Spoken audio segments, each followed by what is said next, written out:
बिस्मिल्लाहिर्रहमानिर्रहीम। अस्सलामु अलैकुम। आज का लेक्चर है principles of accounting I com part 1 chapter number 6 और क्वेश्चन नंबर 15 है। बिल ऑफ एक्सचेंज का चैप्टर है, इसे हम कर रहे हैं। क्वेश्चन को देख लें कि मैंने कलर दे दिए हैं ट्रांजैक्शन वाइज। एक सवाल में ट्रांजैक्शन बहुत ज़्यादा है इसमें, ठीक है। इससे पिछला सवाल भी इससे मिलता जुलता था, लेकिन ये उससे थोड़ा डिफरेंट है। डिफरेंट क्यों है वो मैं अभी आपको समझा देता हूँ इन डिटेल।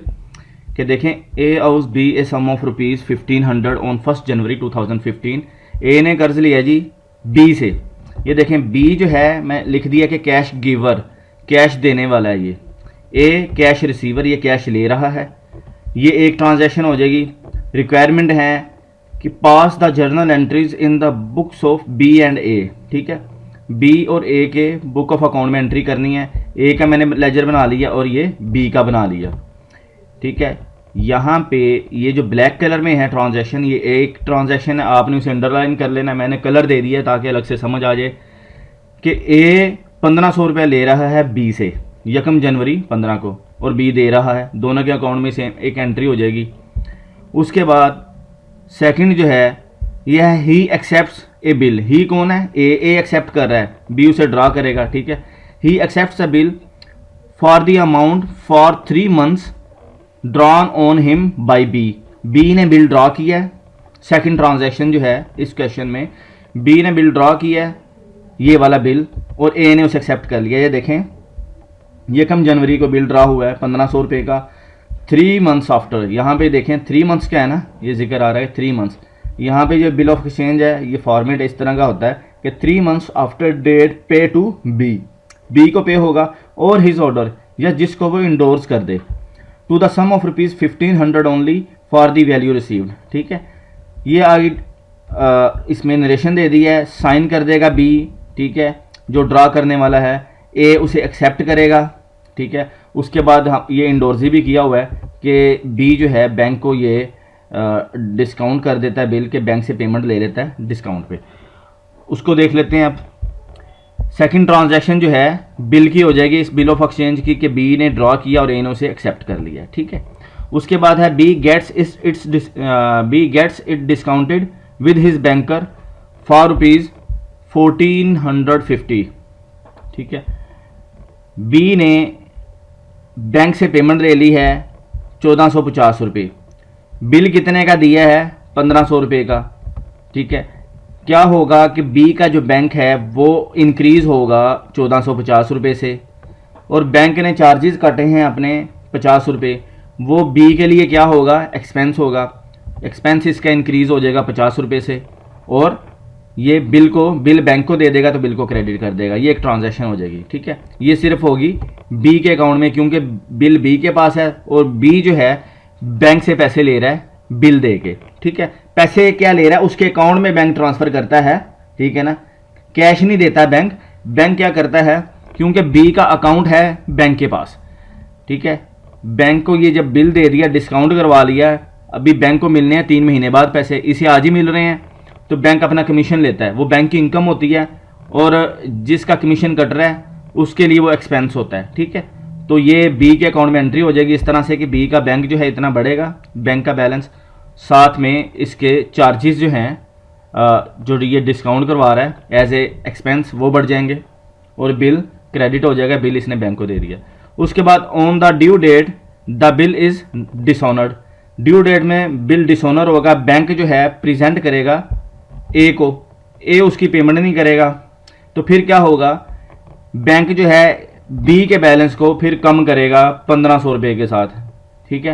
क्योंकि बैंक के पास तो इसका अकाउंट है ना, वो इसके अकाउंट में से 1500 रुपये काट लेगा कि बिल डिसऑनर हो गया। फिर क्या करेगा? बी जो है यहाँ पे एंट्री करेगा, अपने अकाउंट को कम करेगा 1500 रुपये से, और दोबारा से ए का जो बैलेंस है स्टैंड कर लेगा कि मैंने इसे पैसे लेने हैं। इसके बाद क्या कर रहा है bank? And the bank pays ₹20 as noting charges.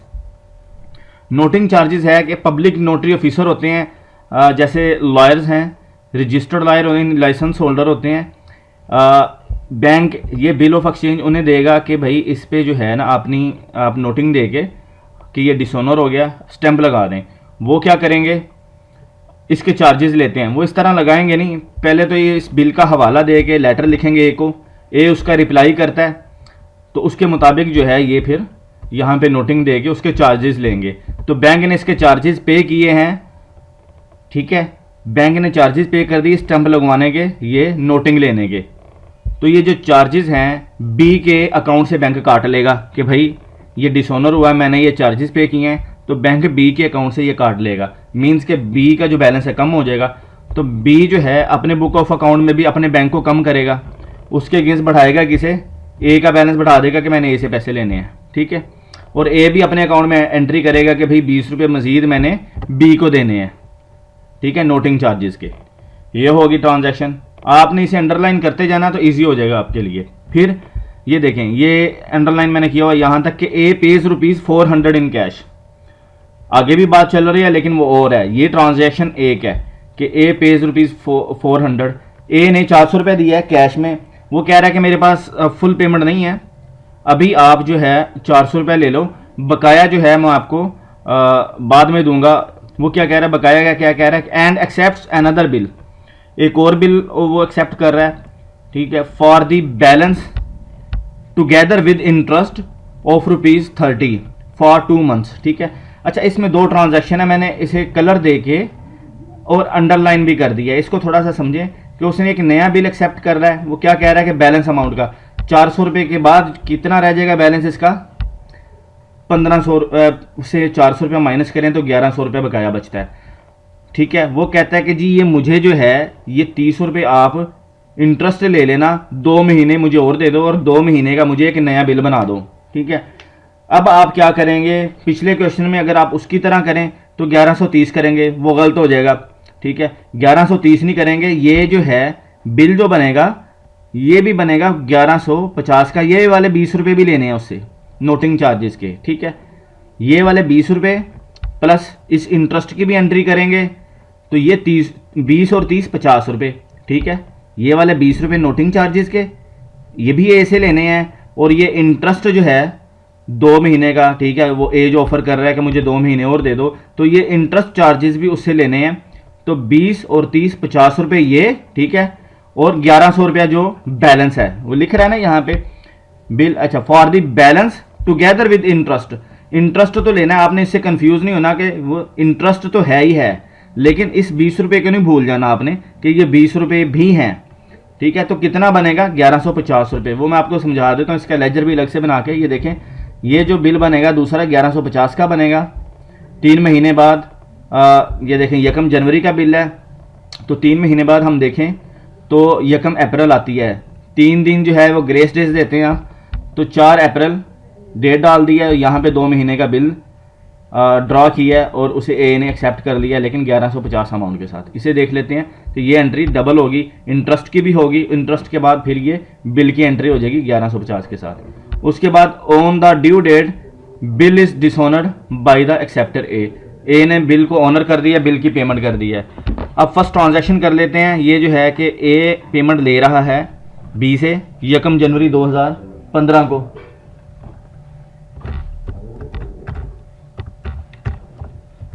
Cash इसके अकाउंट में डेबिट हो जाएगा और बी को ये क्रेडिट करेगा, अपना क्रेडिटर बना देगा कि इसने बी को पेमेंट करनी है। यहाँ पे नरेशन दे देगा कैश रिसीव्ड फ्रॉम बी, ठीक है।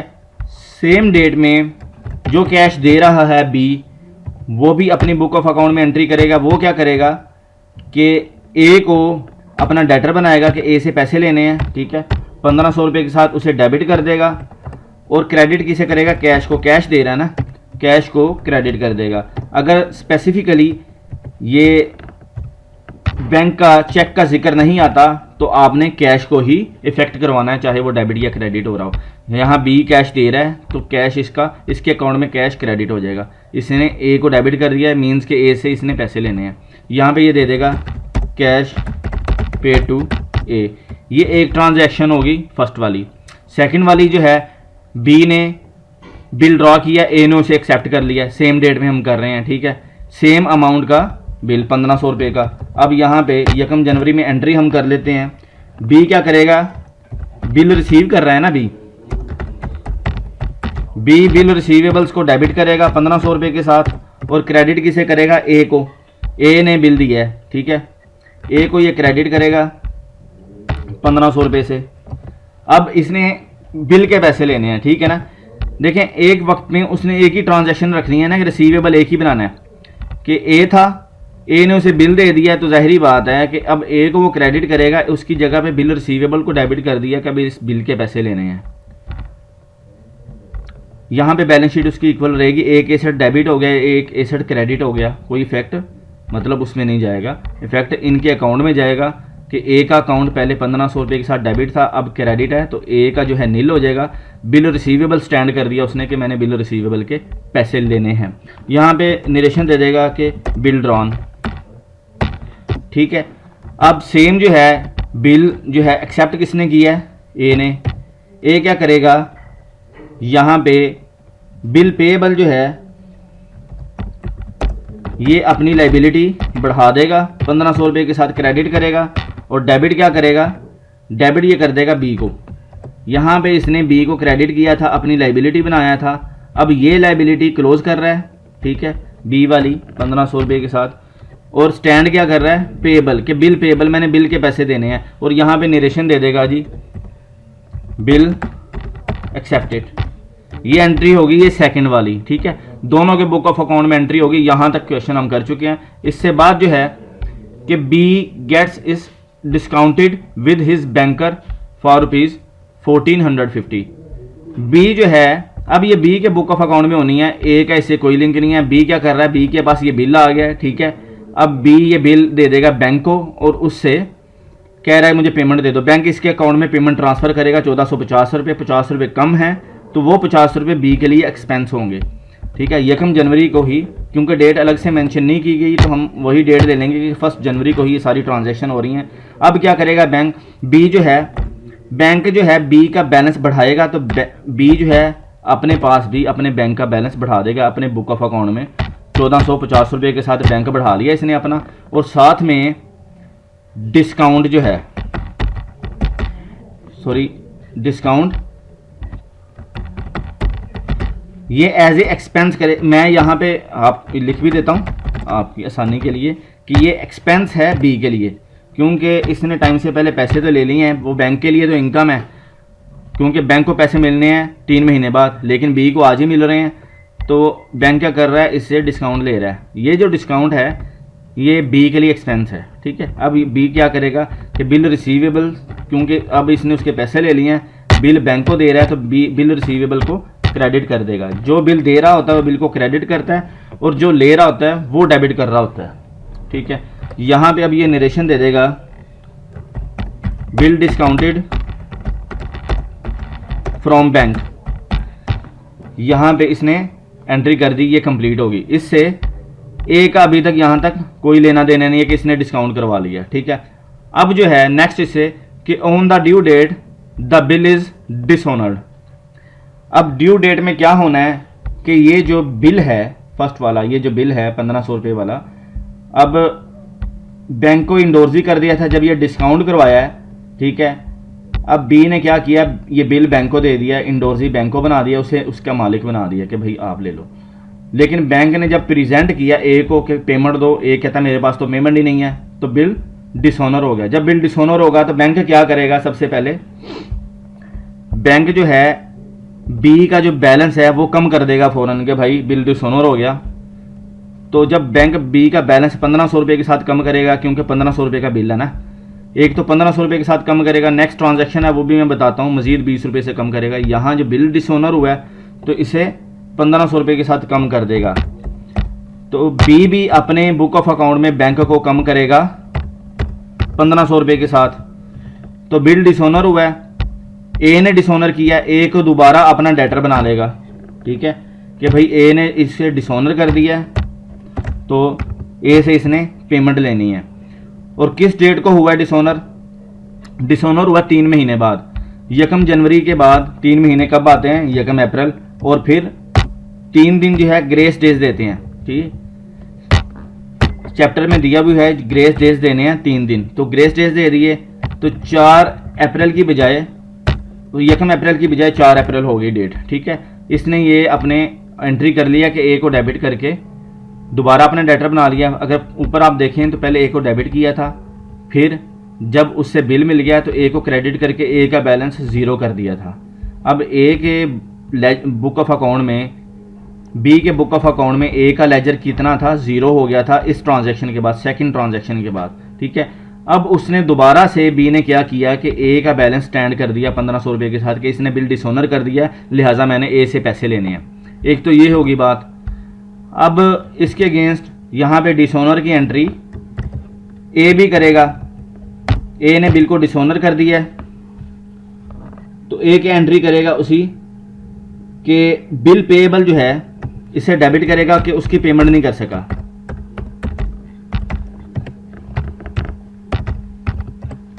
उसके अगेंस्ट क्रेडिट किसे करेगा, बी को। पेमेंट उसने बी की ही करनी थी ना, पेमेंट नहीं कर पाया तो दोबारा से बी को अपना क्रेडिटर बना लिया है कि मैंने इसकी पेमेंट करनी है। यहां पे लिखेगा बिल डिसऑनर्ड, ठीक है। नरेशन दे दी है बिल डिसऑनर की। डिसऑनर की बी के बुक ऑफ अकाउंट में भी एंट्री होगी कि इसने ए को दोबारा से डेबिट किया, अपना डेटर बनाया, ठीक है, और ए ने क्या किया, बी को दोबारा से अपना क्रेडिटर बना लिया, ठीक हो गया। इस तरह से दोनों अपनी रिवर्स एंट्री डाल लेंगे। अच्छा, इसके बाद and the bank pays ₹20 as noting charges. अब इसकी एंट्री कर लेते हैं। डिटेल में पहले आपको बता चुका हूँ नोटिंग चार्जेस की कि क्या होते हैं। अब सेम डेट जब डिसऑनर हुआ बिल, ठीक है, यहाँ पे बी के बुक ऑफ अकाउंट में भी हम यहाँ पे नरेशन दे देंगे बिल डिसऑनर। उसके बाद नोटिंग चार्जेस की एंट्री होगी। नोटिंग चार्जेस पे क्या करेगा, यहाँ पे देखें बैंक ने पे किए हैं, bank pays ₹20 as noting charges, bank pay कर रहा है ना। अब बैंक के बुक ऑफ अकाउंट में तो हमने एंट्री नहीं करनी, डिमांड है कि बी के अकाउंट में करें और ए के अकाउंट में करें। जब बैंक पेमेंट करेगा तो बैंक बी का अकाउंट कम कर देगा 20 रुपये से कि भाई ये नोटिंग चार्जेस हैं। तो बी को जब पता चलेगा तो बी भी अपना बैंक कम करेगा 20 रुपये से यहाँ पे, ठीक है, क्रेडिट कर देगा बैंक को 20 रुपये से। और डेबिट किसे करेगा, डेबिट करेगा ए को कि भाई ये नोटिंग चार्जेस ए की वजह से पड़े हैं तो मैंने ए से लेने हैं ये नोटिंग चार्जेस, ठीक है। यहाँ पे लिख देगा नोटिंग चार्जेस रिकॉर्डेड, ठीक है, ये दे रही है यहाँ पे। और ये सेम जो है नोटिंग चार्जेस, ये सेम जो है नोटिंग चार्जेस ए भी रिकॉर्ड करेगा अपने पास, ठीक है। ए यहाँ पे रिकॉर्ड कर लेगा नोटिंग चार्जेस। ए के नोटिंग चार्जेस एक्सपेंस हैं ए के लिए, ठीक है। और यहाँ पे ये बी को मजीद क्रेडिट करेगा 20 रुपये से। नोटिंग चार्जेस एक्सपेंस बढ़ा लिया और बी को क्रेडिट कर दिया, अपनी लायबिलिटी मजीद बढ़ा ली, ठीक है, 20 रुपये से। अब ये इसके अकाउंट में क्या शो होगा कि इसने बी को 1500 रुपये तो देने थे, ये क्रेडिट आ रहा है ना बी का बैलेंस। अगर आप ऊपर देखें तो बी का बैलेंस क्रेडिट था, दोबारा डेबिट हुआ तो यहाँ तक इसका बैलेंस ज़ीरो हो गया था। उसके बाद ये जो ट्रांजैक्शन हुई है बिल डिसऑनर होने पे, तो इसने यहाँ पे स्टैंड कर लिया बी का बैलेंस कि मैंने बी को 1500 देने हैं। दोबारा से नोटिंग चार्जेस का 20 रुपये पड़े तो अब इसका बैलेंस शो होगा कि 1500 तो देने हैं, साथ 20 भी देने हैं। इट्स मीन्स के 1520 रुपये देने हैं इस ट्रांजैक्शन के बाद, ठीक है। अब एक और ट्रांजैक्शन है, यहाँ पे वो कह रहा है कि ए पेज रुपीज़ नोटिंग चार्जेस के बाद पे 400 इन कैश। ए ने कैश पे कर दिया है, ठीक है। अब उसकी दोनों, ये बी को पे किया, बी भी एंट्री करेगा उसकी और ए भी एंट्री करेगा 4 अप्रैल में। बी का जो है कैश का बैलेंस बढ़ जाएगा, 400 रुपये रिसीव कर रहा है तो 400 कैश इसका डेबिट हो जाएगा। क्रेडिट ये किसे करेगा, ए को क्रेडिट कर देगा 400 से, ए का बैलेंस के, ठीक है जी। ए से मैंने यहाँ तक इसने लेने थे 1520, ठीक है। अब 400 रुपये कम कर दिए तो 1120 रह जाएगा बकाया बैलेंस इसका। यहाँ पे ये दे देगा जी कि पार्शल पेमेंट रिसीव्ड, ठीक हो गया जी। अब सेम एंट्री इसके अगेंस्ट ये भी करेगा अपने पास, ए के बुक ऑफ अकाउंट में एंट्री होनी है। ए क्या करेगा कि कैश को, ए कैश दे रहा है तो कैश को क्रेडिट करेगा 400 रुपये के साथ और बी को डेबिट कर देगा, ठीक है, 400 रुपये के साथ। यहाँ तक क्या हो जाएगा, इसका बैलेंस कितना रह जाएगा, 1520 था तो 400 रुपये पे करने के बाद 1120 इसके अकाउंट में शो होगा, इसके अकाउंट में भी 1120 शो होगा कि इसने ए से लेने हैं और इसने ए ने बी को कितने देने हैं 1120, दोनों के अकाउंट में सेम बैलेंस शो हो रहा होगा। अब इसके आगे देख लेते हैं एंट्री। यहाँ पे ये जो मैंने अंडरलाइन किया हुआ है ना हाईलाइट करके इसे, ये इसमें डबल एंट्री है, मतलब दो अकाउंट हिट होंगे, दो डबल एंट्री होनी है। किस तरह से वो देख लें कि and accepts another bill for the balance together. Balance कितना रह गया था 400 रुपये पे करने के बाद 1100 रुपया, 1500 से 400 रुपया माइनस कर दें जो इसने पे कर दिया, 1100 रुपया बाकी बचता है ना। वो कहता है जी विद द इंटरेस्ट ऑफ ₹30 कि इसमें 30 रुपये आप ऐड कर लो और 2 महीने बाद जो है ना 2 महीने के लिए मुझे टाइम दे दो, 2 महीने बाद मैं आपको पेमेंट करूंगा। और बिल उसने एक्सेप्ट कर लिया। लेकिन बिल कितने का बनेगा वो मैं पहले भी बता चुका हूँ। देखें नोटिंग चार्जेस जो हैं आपने 20 रुपये डाल दिए। अब ये इंटरेस्ट चार्जेस आपने डालने हैं, उसके बाद बिल ड्रॉ करना है। बिल ड्रॉ करेंगे आप इंटरेस्ट चार्जेस ऐड करने के बाद। वो कह रहा है ना कि इंटरेस्ट भी मुझे 30 रुपये, यहाँ पे परसेंटेज नहीं दे रहा, यहाँ पे उसने अमाउंट ही दे दिया कि 2 महीने का टाइम दें और 30 रुपये ले लें। ठीक है, तो 30 रुपये ही आपने डालने हैं, यहाँ पे परसेंटेज नहीं है, ना ही उसने पर मंथ बताया है कि 30 रुपये 2 महीने के लिए हैं। तो 2 महीने के लिए ये 30 रुपये जो हैं बी की इनकम बनेगी और ए का एक्सपेंस बनेगा। पहले इस 30 रुपये की आप एंट्री करेंगे, फिर जो है बिल एक्सेप्ट होने की एंट्री करेंगे। क्योंकि 30 रुपये एंटर होंगे तो फिर 1120 की बजाय 1150 रुपये बैलेंस बढ़ जाएगा ए का बी के अकाउंट में। ठीक है, ये देखें यहाँ पे अब हम एंट्री कर लेते हैं। 4 अप्रैल में ही एंट्री होगी। बी के अकाउंट में क्या होगा कि इंटरेस्ट जो है बी के लिए इनकम है, सॉरी इंटरेस्ट जो है बी के लिए इनकम है।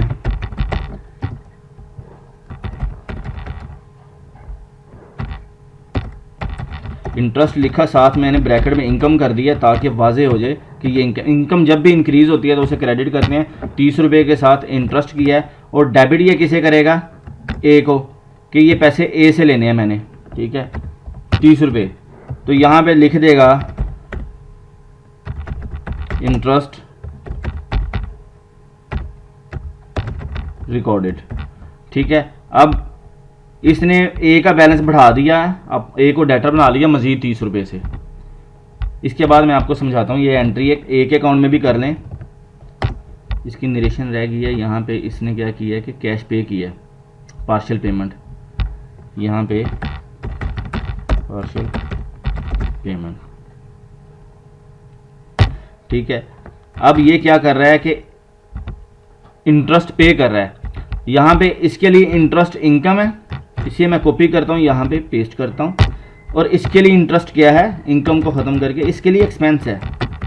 ये एक्सपेंस की कैटेगरी में इंटरेस्ट को ऐड करेगा। जब एक्सपेंस इंक्रीज होता है तो हम उसे डेबिट करते हैं। ये इसके अगेंस्ट क्या कर रहा है, अभी पे तो नहीं कर रहा, ये पे इसने बाद में करना है। तो क्या करेगा, क्रेडिट किसे कर देगा, बी को, कि बी को पेमेंट करनी है मैंने इस इंटरेस्ट की भी। ठीक है, यहाँ पे ये सेम दे देगा जी इंटरेस्ट रिकॉर्डेड। ठीक है, ये हो गया। अब इसके बाद बिल एक्सेप्ट होने की हो जाएगी एंट्री। ठीक है, और ड्यू डेट पे उससे ऑनर होने की 2 एंट्रियाँ रह गई हैं। उससे पहले मैं आपको बता, ये यहाँ पे समझ लें कि अकाउंट हुआ क्या है। ये देखें ए का अकाउंट जो है, पहले ये ट्रांजैक्शन मैं उठा लेता हूँ, आप समझ लें इसका जो है ना ए को सिर्फ ना समझ लें कि कितना आ रहा है। यहाँ पे मैंने इसे पेस्ट करता जाता हूँ। ये देखें पहले उसका अकाउंट ए का डेबिट हुआ 1500 रुपये के साथ 1 जनवरी को। ठीक है, ए वाला सिर्फ आप उठाते जाएं। ठीक है,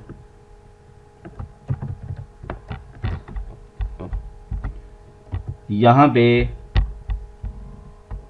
क्रेडिट हुआ दूसरी एंट्री में, वो हमने कर दिया, उसे देखें 1500 रुपये। जहाँ जहाँ पे ए आ रहा है ना, सेकंड ये आ गया, थर्ड ए कहाँ पे आ रहा है, ये देखें दोबारा से इसे 4 को डेबिट हुआ 1500 रुपये के साथ, बी के अकाउंट में हो रही है ये। ठीक है ना, लेकिन दोनों में ही सेम ही निकलेगा। यहाँ पे मैं लिख देता हूँ बीज बुक ऑफ, बी के बुक ऑफ अकाउंट में ए का बैलेंस किस तरह से आ रहा है। मैं अलग से इसका लेजर बना रहा हूँ ताकि आप समझ सकें अच्छे से। ठीक है, ये थर्ड एंट्री हुई थी 4 अप्रैल को। इसके बाद फिर दोबारा से ये जो नोटिंग चार्जेस, ठीक है, उसकी एंट्री हुई 20 रुपये डेबिट हो गया, ठीक है। ये वाला बैलेंस है, ये है डेबिट, और ये वाला जो है क्रेडिट बैलेंस है, ठीक है। अब 4 अप्रैल को 20 रुपये नोटिंग चार्जेस भी होगी। उसके बाद क्या कर रहा है, 4 को ही ए पेमेंट कर रहा है 400 रुपये की, ठीक है। जहाँ जहाँ पे ए आ रहा है ना, आपने उस डेट को उठा लेंगे तो आपको समझ आ जाएगी।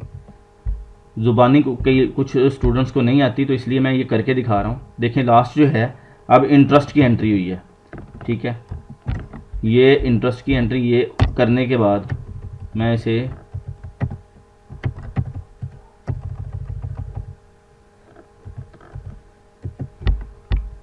बॉक्स बना दिया है। अब आपको समझा देता हूँ, बॉर्डर लगा दिए हैं, ठीक है। डेबिट क्रेडिट है, और ये क्लोजिंग बैलेंस कर देता हूँ, सी बैलेंस क्लोजिंग बैलेंस, ठीक है। देखें पहला जो था इसका डेबिट आ रहा था बी के अकाउंट में कि इसने ए से पैसे कितने लेने, ये ए का आ रहा है ना अकाउंट, ठीक है ना। ए से लेने हैं 1500 रुपया, ठीक है। फिर क्या हुआ,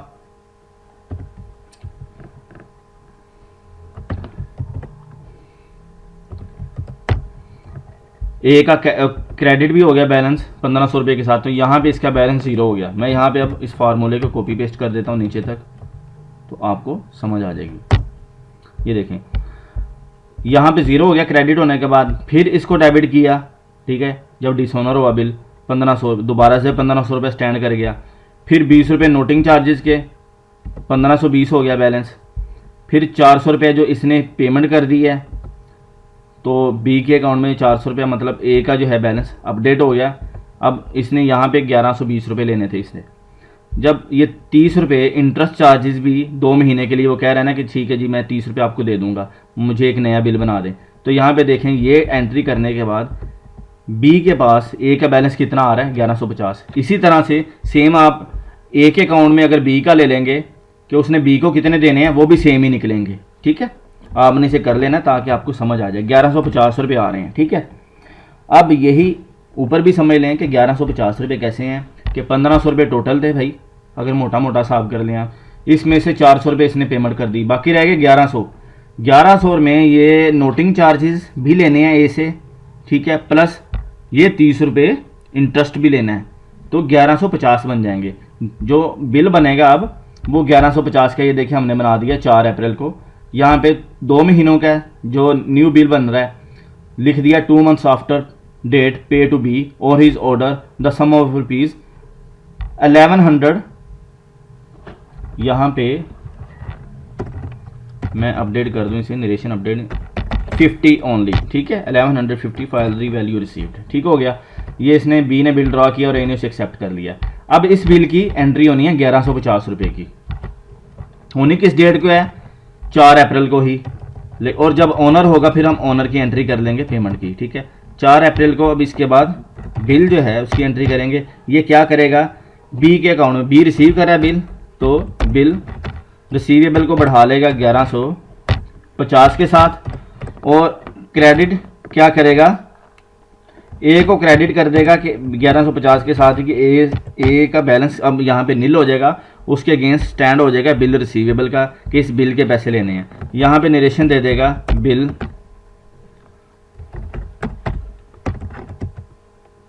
बिल ड्रॉन, लेकिन उसके साथ आपने न्यू भी लिख देना कि न्यू बिल ड्रॉन, ठीक है, पता चले कि ये सेकंड बिल है।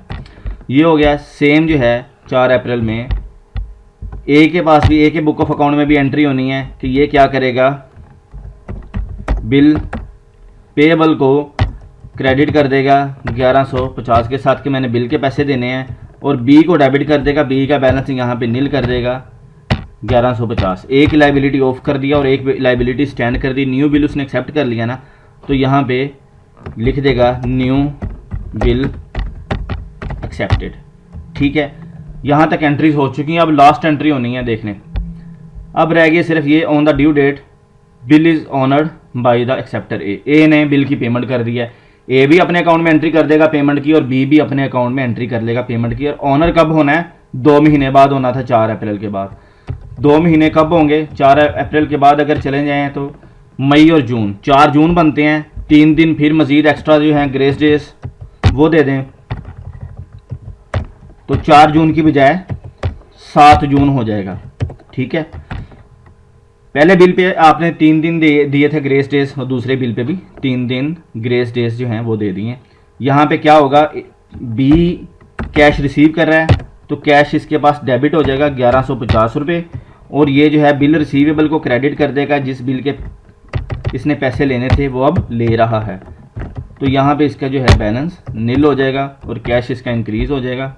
यहाँ पे ये लिख देगा जी न्यू बिल ऑनर्ड। ठीक है, अब 7 जून में ही ए भी अपने पास एंट्री करेगा। ए क्या करेगा, कैश को कम करेगा, क्योंकि ये कैश पेमेंट कर रहा है तो 1150 रुपये के साथ कैश को कम करेगा और बढ़ाएगा किसे, ये देखें, अब लाइबिलिटी कम करेगा बिल पेएबल वाली। ये इसकी लाइबिलिटी थी, क्योंकि लाइबिलिटी अब पे कर रहा है तो लाइबिलिटी जब कम करते हैं, ठीक है, डिक्रीज़ होती है तो उसे हम डेबिट करते हैं। ठीक है, बिल पेएबल को पहले देखें क्रेडिट किया हुआ था उसने लाइबिलिटी को, इसका पेएबल था, अब पे कर रहा है, उसे क्लोज कर रहा है तो 1150 को लाइबिलिटी कम कर दी है और कैश भी कम कर दिया, तो बैलेंस शीट इसकी यहाँ पे भी इक्वल है। तो ये ट्रांजैक्शन ये कंप्लीट हो चुकी हैं। मैंने लेजर भी आपको बना के दिखा दिया है ताकि आप समझ सकें कि ये प्रीवियस जो क्वेश्चन नंबर 14 है उसकी तरह था, लेकिन एक पॉइंट उसने यहाँ पे ऐड कर दिया है नोटिंग चार्जेस वाला। ठीक है, उससे ताकि आप थोड़ा सा ना आप समझ सकें दिमाग लड़ा के कि ये नहीं है कि इस 20 रुपये को इग्नोर कर दें। ठीक है, ये 20 रुपये भी ऐड हैं तब जाके 1150 बनते हैं। उम्मीद करता हूँ कि आपको अच्छे से समझ आ गया होगा। फिर भी अगर किसी दोस्त का कोई क्वेश्चन हो तो मुझे कमेंट करें, व्हाट्सएप करें, कॉल करें, मैं इंशाल्लाह मज़ीद एलैबोरेट कर दूँगा। वीडियो को लाइक करें, अपने दोस्तों के साथ शेयर करें, और अगर आप चैनल पे नए हैं तो इसे सब्सक्राइब कर दें। Thanks for watching my video. अल्लाह हाफिज़।